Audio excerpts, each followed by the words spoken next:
Hallo und herzlich willkommen auf Epic. Heute bei uns von Act in Black, The 14.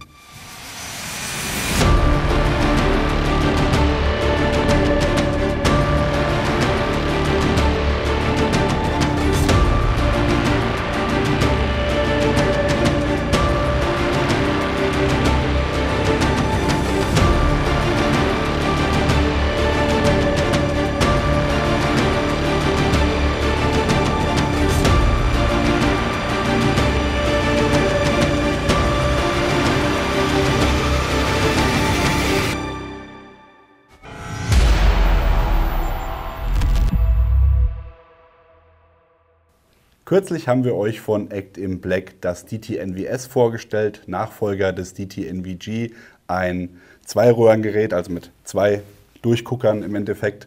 Und das PVS-14 ist ja ein altbewährtes Gerät, was auch bei der US-Armee schon lange im Einsatz ist. Gab es auch von Act in Black. Hier haben wir das PVS-14 LTE. Das ist unser Gerät, mit dem wir auch immer unsere Nachtsichtaufnahmen machen.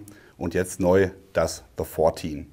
Der Name ist ein bisschen schwierig für mich jetzt auszusprechen, aber ansonsten haben wir mit dem Gerät hier nur Vorteile. Also Namensgebung solltet ihr euch vielleicht nochmal einen besseren überlegen. Aber ansonsten ist auf jeden Fall das Gerät überarbeitet und entspricht jetzt auch dem Standard vom DT-NVS. Warum sollte ich ein Monogerät wählen, wenn es doch Dualgeräte gibt? Das kann vielerlei Gründe haben. Zum einen, bei einem Dualgerät habt ihr natürlich auch gleich mal mindestens doppelt den Preis. Ja? Also Preis ist natürlich immer ein Faktor, wenn ihr es selber anschaffen müsst. Zum anderen ist es vielleicht so, dass ihr das Gerät jagdlich einsetzen wollt. Da erzähle ich gleich noch was zu. Und das dann auf einer Waffe montieren wollt. Da wäre natürlich auch ein Dualgerät nicht gut zu gebrauchen. Oder wenn ihr vielleicht als Fahrer ein Nachtsichtgerät habt und noch Thermal mit einsetzen wollt, dann könnt ihr natürlich auch mit einer Dual Bridge einmal Nachtsichten, einmal Thermal für das andere Auge, wie auch immer. Also es gibt verschiedene Anwendungsmöglichkeiten, wo nach wie vor Monokulare ihre Daseinsberechtigung haben. Deswegen finden wir es auch toll, dass jetzt da ein Nachfolger für das PVS-14 gekommen ist. Ja, was kann es denn im Vergleich zum Vorgänger?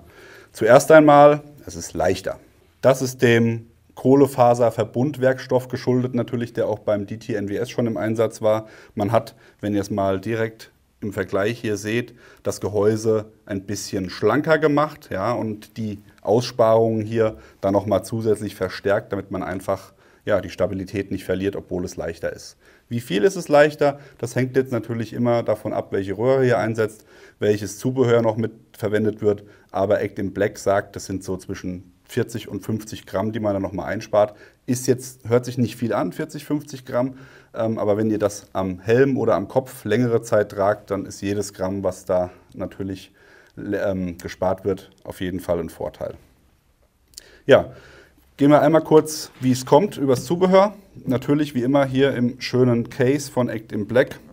Mit dabei ist hier dann schon mal die Okularabdeckung mit Gummi, die lässt sich abnehmen, die habe ich hier gerade schon drauf. Dann haben wir einmal ein paar Lenscaps, einmal eine Daylight Cap, die braucht ihr, wenn ihr das Nachtsichtgerät am Tage nutzen wollt. Dann macht ihr die vorne drauf, da ist auf der Vorderseite ein kleines Loch verbaut. Wenn ihr es einschaltet, könnt ihr das dann bei Tageslicht anschalten, dann wird die Röhre nicht beschädigt. Weiterhin habt ihr hier schon mit dabei auch die Sacrificial Lenses, das sind Schutzlinsen, einfache Glaslinsen, die nochmal vor die eigentliche Linse gepackt werden, um dann einen Kratzschutz oder Splitterschutz nochmal zu gewährleisten, ist für hinten und vorne mit dabei. Und ein Act in Black Patch haben wir hier auch noch.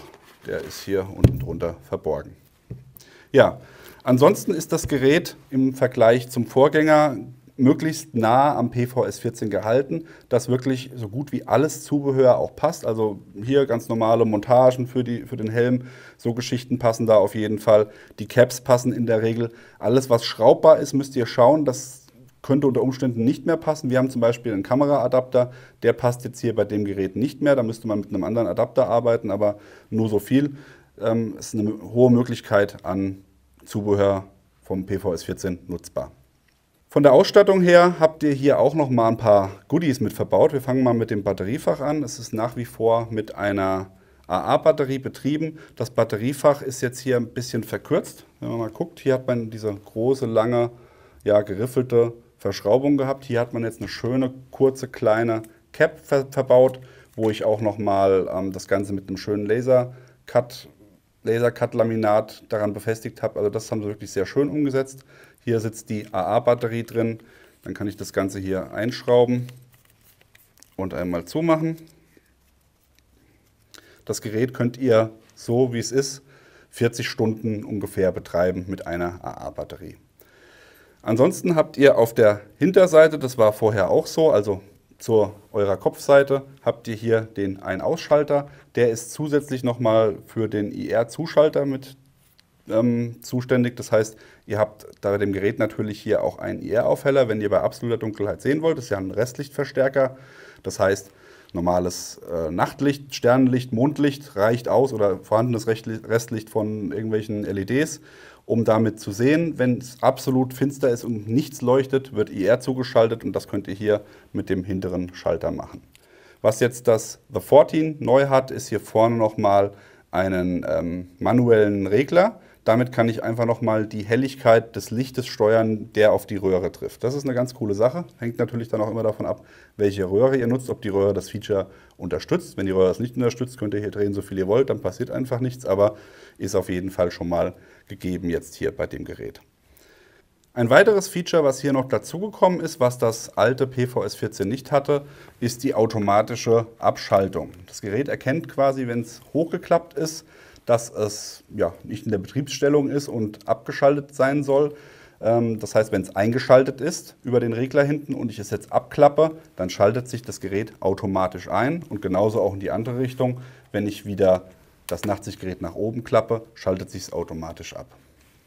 Noch ein paar Worte zur Röhre. Wir zeigen euch jetzt hier keinen Bildtest der Röhre, weil wir natürlich, ja, egal welches Gerät ihr euch aussucht, mit welcher Röhre ihr es aussucht, das ist ja völlig abhängig davon, wie viel Geld ihr ausgeben wollt. Gibt es mit günstigen Röhren, gibt es mit teureren Röhren. Die Aufnahmen, die ihr gerade seht, das ist eine Photonis Echo Autocrated White Phosphor 1500. Das ist in unserem Nachtsichtgerät verbaut. So könnte es zum Beispiel aussehen. Noch eine Sache zur Jagd, das habe ich ja vorhin auch schon erwähnt. Das Gerät kommt ja mit einem IR-Strahler ausgestattet und wenn ihr das so auf die Waffe verbaut in Deutschland, ist das natürlich noch nicht erlaubt. Ihr dürft zwar in einigen Bundesländern schon mit Nachtsichtgerät jagen, aber nicht mit einem IR-Strahler. Das Schöne ist aber, dass die Jungs von Act in Black die Geräte ja selbst bauen. Das heißt, wenn ihr für die Jagd so ein Gerät kaufen wollt, bestellt ihr das bei Act in Black einfach ohne IR-Strahler. Lasst euch das aber am besten auch nochmal bestätigen, weil wenn es dann mal in eine Kontrolle kommt, wollen wir ja nicht, dass es irgendwie auseinander nimmt und guckt, ob da ein IR-Modul verbaut ist oder nicht. Von daher lasst es euch bestätigen, dann seid ihr safe und habt ein super Gerät für die Jagd. Das Gerät bietet euch ein Sehfeld von 40 Grad. Ihr habt natürlich auch wie beim Vorgänger die Möglichkeit, die Dioptrien einzustellen. Das geht von +2 bis -6 und vorne lässt sich der Fokus einstellen. Fokusschärfe-Einstellung ist von 25 cm bis unendlich. In dem Bereich könnt ihr alles scharf sehen. Wenn ihr darunter seid, ja, wenn ich jetzt zum Beispiel hier ein Blatt Papier habe und das lesen will, wobei der Stefan zu Recht gerade gesagt hat, wenn jemand unter 25 cm was lesen will, dann hat er eh ein anderes Problem. Aber es könnte ja sein, dass was ganz klitzeklein geschrieben ist und das auf 10 cm gelesen werden muss. In so einem Fall gibt es hier so Lens-Kits, wo ihr dann den Lichtdurchlass nochmal hier regulieren könnt, das kleiner drehen könnt. Und dann könnt ihr auch natürlich unter 25 cm damit scharf sehen. Aber wie gesagt, das ist optionales Zubehör. Also zusammengefasst habt ihr als mehr Features hier einmal die Ein- und Abschaltautomatik. Hier vorne nochmal die Regelung, wie viel Licht durch die Röhre gelassen wird. Und nochmal ein bisschen weniger Gewicht. Das Ganze mit einem neuen Material. Wasserdicht, 20 Meter für 120 Minuten. Also auch da wieder an das DT-NVS angepasst. Ich würde sagen, wir haben hier ein PVS 14 fürs 20. Jahrhundert und das ist auf jeden Fall auch gut so. Ihr bekommt das The 14 überall dort, wo man Nachtsichtgeräte von Act in Black kaufen kann. Bei Act in Black selbst, vielleicht auch bei Andres Defense zum Beispiel. Der Link zu Act in Black ist unten eingeblendet. Wie findet ihr das? Wir finden, wir haben hier wirklich ein paar sehr geile neue Features. Von daher würden wir uns freuen, wenn ihr uns mal in einer Diskussion folgt und euren Senf auch dazu in den Kommentaren abgibt. Wie immer an dieser Stelle, Lack und dann sehen wir uns beim nächsten Mal. Bis dann. Macht's gut. Bye, bye.